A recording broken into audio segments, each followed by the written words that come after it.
तमाम देखने वालों को अस्सलाम वालेकुम। आज बड़ा ज़रूरी है हम इन तमाम चीज़ों के ऊपर बात करें जो कि 27वीं तरमीम से जुड़ी हैं। उसकी वजह यह है कि 27वीं तरमीम के जो पॉजिटिव एस्पेक्ट्स हैं उसके ऊपर बहुत कम बात हो रही है, क्योंकि क्रिटिसिज्म और प्रोपेगेंडा का एक ऐसा पूरा फेज़ शुरू हो चुका है सोशल मीडिया के ऊपर भी और टेलीविज़न चैनल्स के ऊपर भी, कि ये समझना बड़ा ज़रूरी है कि एक्चुअली 27वीं तरमीम हमें क्या कुछ ऑफ़र कर रही है। यही सारा फेज़ हमने 26वीं तरमीम में भी होते हुए देखा था। प्रोबेबली आज या मैक्सिमम बाय थर्सडे 27वीं तरमीम जो है वो पार्लियामेंट से भी अप्रूव कर ली जाएगी। तवक्को ये की जा रही थी कि शायद सेनेट में बड़े मसाइल का सामना करना पड़ेगा हुकूमत को, लेकिन हमने सरप्राइजिंगली देखा कि हुकूमत ने बड़ी आसानी के साथ पाकिस्तान पीपल्स पार्टी की मदद से, यानी अपने इत्तेहादी जमातों की मदद से 27वीं तरमीम को सेनेट से कामयाबी के साथ पास करवाया। और हमने देखा है कि अब पार्लियामेंट में भी नंबर्स के लिहाज से देखा जाए तो हुकूमत के पास 2/3 अक्सरियत तो मौजूद है, लेकिन ये कहा जा रहा है कि इस मरतबा 27वीं तरमीम के नाम के ऊपर पाकिस्तान पीपल्स पार्टी ने ज़्यादा बेहतर गेम प्ले किया है। मैं आपको थोड़ा सा हवाला देना चाहूँगी 26वीं तरमीम की मुनासबत से। 26वीं तरमीम के मौके के ऊपर JUIF उस वक्त उन तमाम जमातों में कलीदी किरदार अदा कर रही थी जिन्होंने इन क्लॉजेस को फाइनल करवाने में मदद दी। और सबसे अहम मसला जो कि कॉन्स्टिट्यूशनल कोर्ट्स का था, उसमें सबसे बड़ी रेजिस्टेंस जो है वो JUIF और पाकिस्तान तहरीक-ए-इंसाफ ने डाली थी, जो कि कॉन्स्टिट्यूशनल कोर्ट्स की हामी नहीं थी। अब इस तरमीम में कॉन्स्टिट्यूशनल बेंचेस से हम कॉन्स्टिट्यूशनल कोर्ट्स का सफ़र कर रहे हैं। ये वो डिमांड है जो कि मीसाक-ए जमहूरियत में, जो कि सालों पहले मियां नवाज शरीफ साहब और बेनज़ीर भुट्टो शहीद साहिबा के दरमियान तय पाया था लंदन में। उनमें जो चंद एक पॉइंट्स रखे गए थे एजेंडा के ऊपर, उसमें कॉन्स्टिट्यूशनल कोर्ट्स की फॉर्मेशन भी शामिल थी। और उसकी वजह ये थी कि इस वक्त पाकिस्तान में चाहे सुप्रीम कोर्ट हो चाहे हाई कोर्ट्स हो, वहाँ पर लाखों की तादाद में केसेस हैं जो कि पेंडिंग में पड़े हैं। उसकी एक बड़ी वजह और उससे रिलेटेड एक बड़ा मसला ये है कि जो हमारे यहाँ आईनी मुकदमात हैं, उनका जो अंबार है वो मौका ही नहीं देता सुप्रीम कोर्ट को कि वो दीगर उमूर के ऊपर गुफ्तगू कर सके, दीगर उमूर के केसेस को टेकअप कर सके। तो कॉन्स्टिट्यूशनल कोर्ट्स के क़याम के बाद और ये भी मैं वाज़ेह कर दूं कि पाकिस्तान वो वाहिद मुल्क नहीं है जहां पर कॉन्स्टिट्यूशनल कोर्ट्स का क़याम अमल में लाया गया होगा या लाया जाएगा।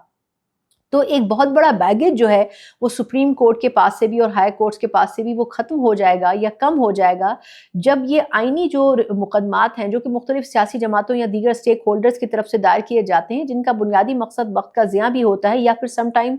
आईनी उमूर से रिलेटेड रहनुमाई भी होता है। तो ये तमाम केसेस जो हैं वो आईनी कोर्ट्स के जब सपुर्द कर दिए जाएंगे तो उसके बाद हम देखेंगे कि सुप्रीम कोर्ट में हमें ज़्यादा फास्ट पेस कार्रवाई नज़र आएगी और केसेस का जो फ्लो है वो भी बहुत जल्दी होने लगेगा, जिससे आम जो साइलिन है उनको फ़ायदा पहुंचेगा। तो एक तो ये कि कॉन्स्टिट्यूशनल कोर्ट्स के हवाले से एक बहुत बड़ी डेवलपमेंट है,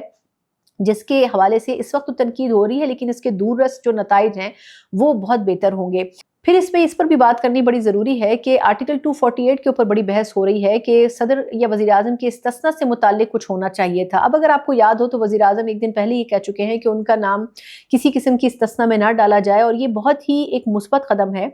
जो कि उनकी तरफ से उठाया गया, क्योंकि अगर बहैसियत वज़ीर आज़म वो अपने आप को अकाउंटेबिलिटी के लिए हर वक्त अवेलेबल रखते हैं, तो इससे ये भी एक निज़ाम वाज़ेह होगा कि वो ये समझते हैं कि उनका हर काम जो है उसके ऊपर एक चेक रखा जा रहा है, अवाम की तरफ से रखा जा रहा है, हुकूमत के स्टेक होल्डर्स की तरफ से रखा जा रहा है। सदर के हवाले से इसमें पाकिस्तान पीपल्स पार्टी ने जो इस्तिस्ना की बात की थी और वो आर्टिकल का हिस्सा भी बन गई है, अमेंडमेंट का हिस्सा भी बन गई है,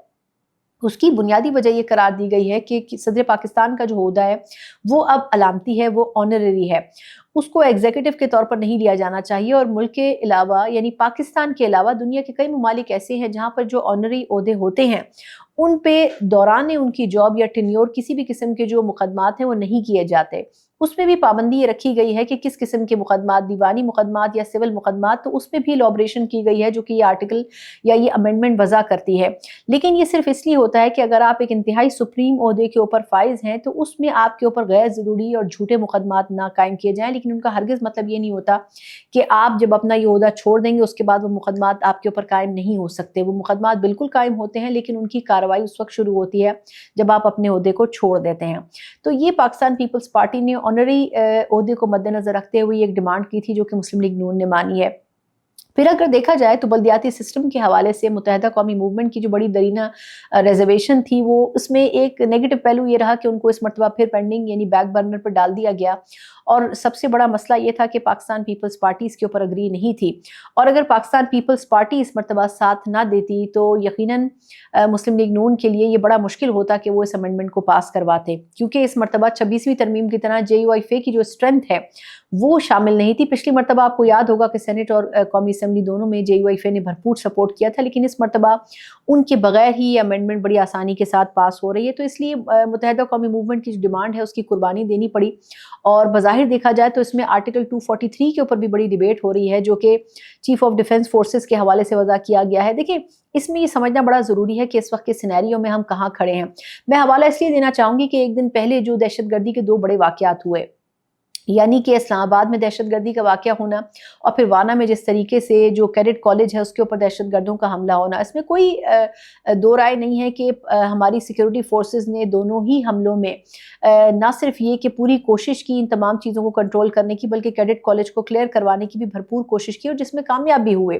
लेकिन सवाल ये उठता है कि दहशतगर्दी के खिलाफ जंग में हम कितनी फ्रंट लाइन के तौर पर काम कर रहे हैं और हम अपनी पॉलिसीज़ को कितने बेहतर अंदाज में इम्प्लीमेंट कर रहे हैं। अब सवाल यह है कि आपके दाएं और बाएं जो मौजूद ममालिक हैं, यानी भारत और अफगानिस्तान, वो दहशतगर्दी को फैसिलिटेट करने में कितना अहम किरदार अदा कर रहे हैं। और ये भी नवश्ता दीवार है हम सब के लिए कि इसमें सबसे ज़्यादा जो इन्फ्लुएंस है दहशतगर्दी को बढ़ावा देने में, टेरर फाइनेंसिंग करने में, उनकी फंडिंग करने में, उसमें सर-ए-फ़हरिस्त भारत है और वो खुलकर इस हवाले से काम भी कर रहा है। पूरे बलूचिस्तान को डिस्टेबलाइज कर रखा है भारत ने। पूरे खैबर पख्तूनख्वा में दहशतगर्दी की कार्रवाइयाँ अफगानिस्तान के रास्ते भारत जो है वो कर रहा है। तो अगर हम ये समझें कि हम टेररिज्म के खिलाफ इकट्ठे ना हो तो ये हमारी गलती होगी, हमारे दुश्मन को मौका मिलेगा। और अफगानिस्तान के हवाले से अगर हम देखें तो जिस तरह वाना का जो इंसिडेंट हुआ और वहाँ पर हमने देखा कि जो टेररिस्ट अंदर मौजूद थे उन कैडेट कॉलेज के, उनको जो टेलीफोन कॉल्स आती रही वो अफगानिस्तान से आती रहीं। ये सब चीज़ें क्या ज़ाहिर करती हैं? ये ज़ाहिर करती हैं कि आपके दुश्मन आपके बिल्कुल करीब हैं, और अगर ऐसे मौके के ऊपर आप बिल्कुल टाइमली एक्ट नहीं करेंगे तो आप किसी भी मौके के ऊपर आप बड़े नुकसान के मुतहम्मिल हो सकते हैं। इसलिए ये बड़ा ज़रूरी था कि हम तीनों महाज़ों के ऊपर, यानी नेवी, एयरफोर्स और फ़िज़ाइया के महाज के ऊपर ना सिर्फ ये कि यूनानिमस हों, बल्कि हम एक पेज पर हों और इंस्टेंट इसके ऊपर रिएक्ट कर सकें। इसके लिए एक ऐसा डेजिग्नेशन कायम करना जिसका बुनियादी मकसद इस नेटवर्क को मज़ीद स्ट्रॉन्ग करके एक पेज पर लाना और ज़्यादा एग्रेसिव बनाना और उन पॉलिसीज़ की इम्प्लीमेंटेशन जो है उसको फास्टेस्ट रूट प्रोवाइड करना। इसमें कोई मुज़ायका नहीं होना चाहिए। वक्त का तकाजा ये है कि हम इस सिस्टम को मज़ीद फास्ट करें, क्योंकि अगर देखा जाए तो हम मुख्तलिफ महाज़ों के ऊपर इस किस्म की जो मसाइल हैं उनसे निबरत आज़मा है। ये बड़ा चैलेंजिंग है, लेकिन ये भी एक ऐसी क्लॉज थी जिसके ऊपर बहुत ज़्यादा तनकीद की गई। मैं उन तमाम लोगों से यही ज़रूर कहना चाहूँगी कि आप दूसरे ममालिक को स्टडी करें और उनका सिस्टम देखें, आपको अंदाज़ा होगा कि इस किस्म की जो चीज़ें हैं हम बहुत तनकीद करते हैं, लेकिन ऐसा जो सिस्टम है वो चाइना के अंदर ऑलरेडी काम कर रहा है, ऐसा जो सिस्टम है वो भारत के अंदर ऑलरेडी काम कर रहा है और कई दीगर ममालिक में भी ये मौजूद है। इसका बुनियादी मकसद सिस्टम को मज़ीद फैसिलिटेट करना है, ज़्यादा मजबूत करना है, बजाय इसके कि उसमें ज़्यादा मसाइल पैदा करना है। तो इन तमाम चीज़ों को अगर मद्देनज़र रखा जाए तो मेरा ख्याल ये है कि ये वो तरमीम है जो बड़ी ज़रूरी थी। लेकिन इसमें एक बड़ा इम्पॉर्टेंट नुक्ता है, वो ये कि इसमें कुछ ऐसी अमेंडमेंट्स हैं जो कि पाकिस्तान पीपल्स पार्टी की स्ट्रॉन्ग फुटिंग की वजह से मंजूर नहीं हो सकीं। लेकिन ये ना समझा जाए कि 27वीं तरमीम के बाद ये बाब ख़त्म हो जाएगा। हम अनकरीब देखेंगे कि 28वीं तरमीम के ऊपर भी काम शुरू हो जाएगा और आने वाले चंद महीने, यानी कि 4 से 6 महीने इस हवाले से बड़े इंपॉर्टेंट हैं। देखना अब ये होगा कि 28वीं तरमीम में पाकिस्तान पीपल्स पार्टी के साथ कितना गिव एंड टेक होता है, क्योंकि शायद मुस्लिम लीग नून उस वक्त ज़्यादा बेहतर पोजीशन में नजर आ सके। इसमें ये बड़ा इंपॉर्टेंट पहलू है कि ये भी हमें जानना बड़ा ज़रूरी है कि हम बात करते हैं कि क्या हम टेररिज्म के खिलाफ इतनी अहम कार्रवाइयाँ नहीं कर रहे हैं कि हमें चीफ ऑफ डिफेंस फोर्सेस का ओहदा वज़ा करना चाहिए। ये इसलिए ज़रूरी है कि अगर आप देखें तो अफगानिस्तान के और पाकिस्तान के जो डायलॉग हुए उसका क्या नतीजा निकला। उसका नतीजा ये निकला कि अफगानिस्तान अपनी हठधर्मी पर कायम रहा, उसको जो इंस्ट्रक्शंस अफगानिस्तान और भारत से इनडायरेक्टली आती रहीं वो उसी को फॉलो करता रहा और इसीलिए हमने देखा कि वो मुज़ाकरात बेनतीजा ख़त्म हो गए। और सही कहा हमारे वज़रा ने कि जब तक अफगानिस्तान की तरफ से और अफगानिस्तान की सरजमीन की तरफ से दहशतगर्दी की ये कार्रवाइयाँ पाकिस्तान के अंदर होंगी, पाकिस्तान और अफगानिस्तान के कभी भी मुज़ाकरात कामयाब नहीं हो सकते हैं। मेरा ख्याल ये है कि पाकिस्तान के लिए बड़ा ज़रूरी है, जिस तरह माजी में हमने देखा था कि इस्लामाबाद I-10 में इंसिडेंट हुआ था और उसके बाद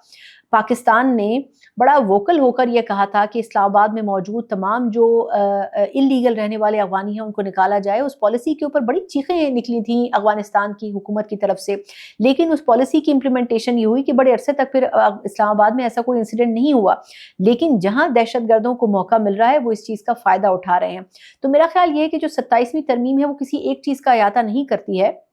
بلکہ چاہے چیف آف ڈیفنس فورسز کا عہدہ ہو، چاہے کانسٹیٹیوشنل کورٹس ہوں، چاہے اس قسم کے دیگر معاملات ہوں، ان تمام چیزوں کو ریویو کرنے کی بڑی ضرورت تھی، کیونکہ وقت اور حالات کا تقاضا یہ ہے کہ آپ یہ قانونی ترامیم جو ہیں وہ لائیں. لیکن ہمیں یہ سمجھنا چاہیے کہ یہ ترامیم یعنی کہ 27th امینڈمنٹ فی الحال آخری ثابت نہیں ہوگی. بظاہر ایسے بہت سے پوائنٹس ہیں جن کے اوپر مسلم لیگ نون اور پاکستان پیپلز پارٹی کی طرف سے بحث کی گئی، لیکن وہ تمام پوائنٹس جو ہیں وہ 27ویں ترمیم کا حصہ نہیں بن سکے. اور ہم دیکھیں گے کہ آنے والے وقت میں کہا یہ جا رہا ہے کہ تقریباً 4 سے 6 مہینے میں یہ جو امینڈمنٹ ہے ایک نئی امینڈمنٹ کی صورت میں یہ ہمارے سامنے پیش ہوگی، یعنی کہ 28ویں ترمیم کی صورت میں. ویسے تو کچھ لوگ اس بارے میں پہلے سے پیشن گوئیاں کر رہے ہیں، لیکن کہا یہ جا رہا ہے کہ وہ تمام چیزیں جو کہ مسلم لیگ نون بظاہر نہیں منوا سکی، اس میں سے بہت سی اہم ترین نکات جو ہیں وہ 28ویں ترمیم کا حصہ بنیں گی. اب دیکھنا یہ ہوگا کہ کیا اس وقت پاکستان پیپلز پارٹی ان چیزوں پر کمپرومائز کر سکے گی